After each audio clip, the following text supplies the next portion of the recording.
No, just from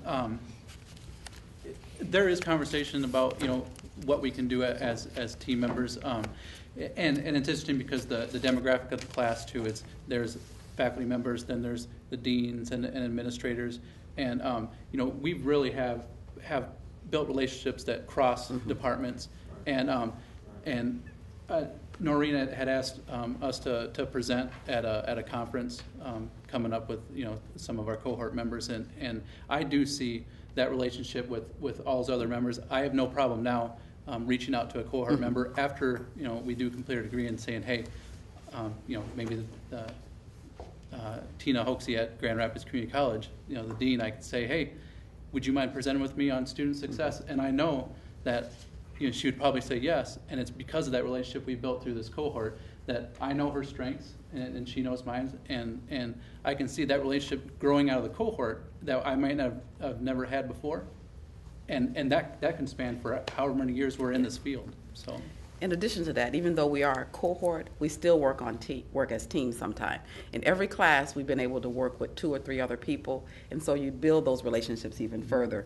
And just recently, Tina and Naomi, there was a Michigan Community College Student Services meeting up in Petoskey. They're working together on some things. So I do believe that that's what the cohort is. I mean, you get together with a group of people, and if things work right, which it seems that they are, that's a lifetime commitment to each other. It will go much further than just the completion of this program. I would agree. I think it provides us, and Robbie and Noreen have both talked about this somewhat extensively, about the power of networking and how important that is to build a professional network. And what a better way to do that than through this cohort model. If we have, all of us from time to time need to reach out to people that aren't at our institutions and go, how would you handle this, or what do you think, or whatever, and get some just other professional objective advice. And we are building such strong bonds, I think, with our cohort members that this absolutely provides opportunities to expand that professional network for those kinds of things and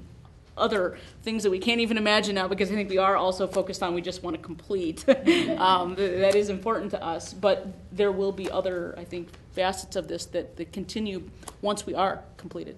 There's a spirit of the community college. There's really the spirit of this cohort, and that's really the foundation, I think, of what we're doing. I think this should be embedded institutionally in the program. The idea that Don? Other Don? Real quick.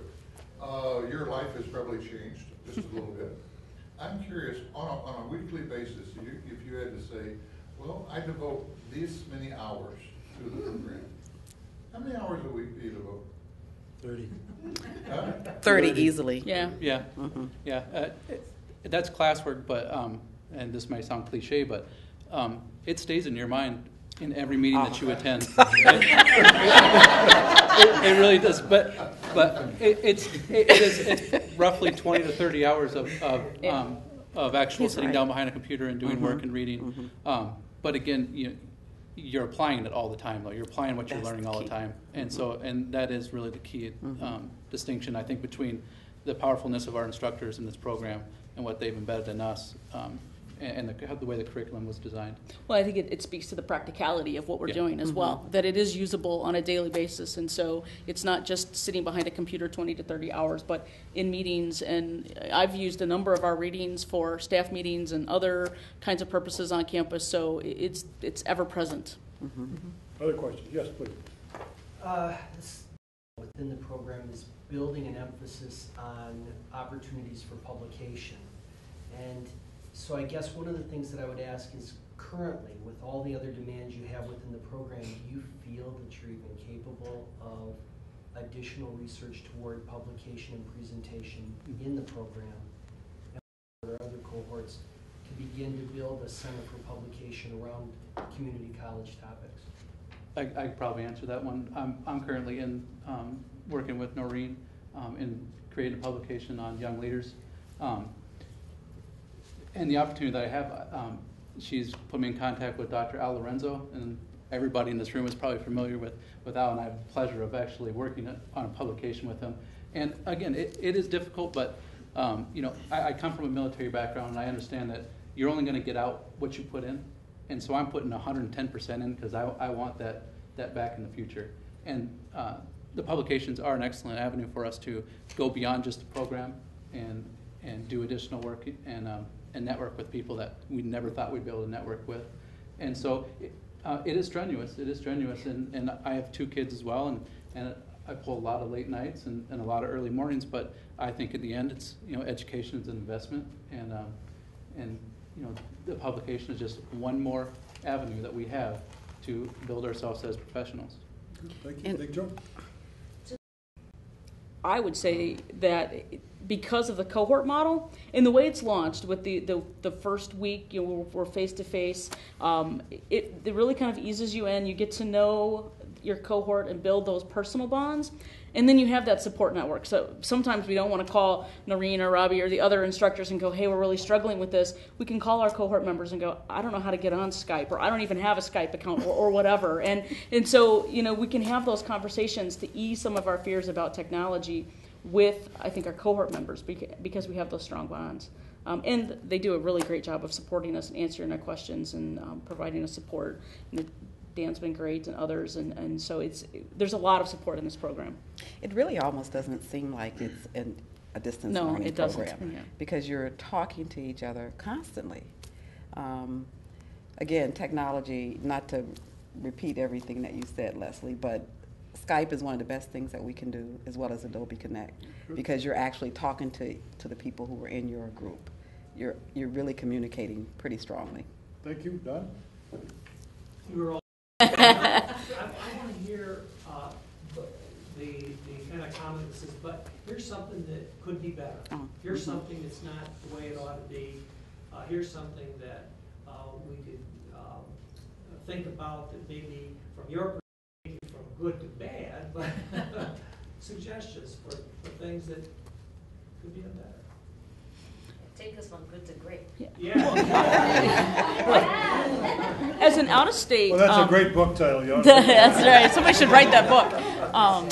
I think as an out-of-state member of the program, I would say, that if the program is looking at growing and continuing to bring in folks from out of state, so much of what we think about, I think, because so many folks associated with the program are from Michigan, in Michigan, embedded in Michigan, that sometimes the focus seems kind of small in that sense. And so having a broader national focus in terms of curriculum and content and things like that, I think is important. That's what I would say. Can I ask a quick question? Sure. Like I said, I had shopped around to a number of other programs prior to this one, and there are a lot of programs out there like this, but they're not. And I think we're looking at 1 week in the summer, a couple of weekends a semester.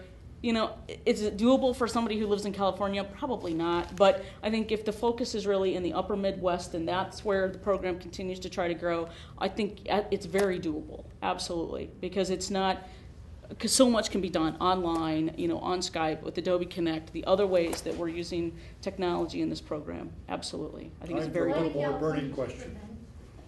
Yes, Joyce? Oh, no, I was going to in your institutions regarding distance education, now that you know more about what your students are experiencing. I think just, like I said earlier, having that student perspective,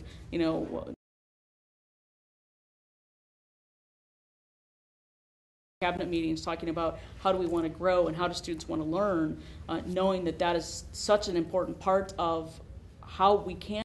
And so for me, using it, not just the online Blackboard stuff, but the Adobe Connect and the other means for it, to me, it really, from a very practical, I guess, standpoint. It really helps you understand that it's not for everybody. Yeah. It's for people who are really sort of self-directed. If you have the forethought to just, because you've got to schedule everything in order to meet those deadlines. It's not like the teacher is going to say, we're going to meet on Monday night at 6 o'clock, have your homework done. You're constantly trying to meet deadlines. So they can't do this. And so it's really important to make sure the right people are taking these types of classes. It's a good option to have in the community college because there are people who can keep up with the pace. But it is pretty fast paced and it is pretty self-directed. Especially like what Linda had to say. as a faculty member, I've taught developmental math online for the last 2 years. And after taking with these last few courses with the DCCL program, I realized that I don't want to teach developmental online anymore. As a faculty member, I've seen the decline semester after semester where students just don't seem like they give a care. And I'll be that cheerleader like Andy or Dan in the background and say, come on, you can do it. I'll make them phone calls, I'll make them videos, I'll send them little clips and stuff. And it's got to be, like Linda said, it's got to be a very directed student, a student that's very motivated. And, I think that we are all very motivated. All of us, Thank you very much. Chair suggests this presentation deserves applause.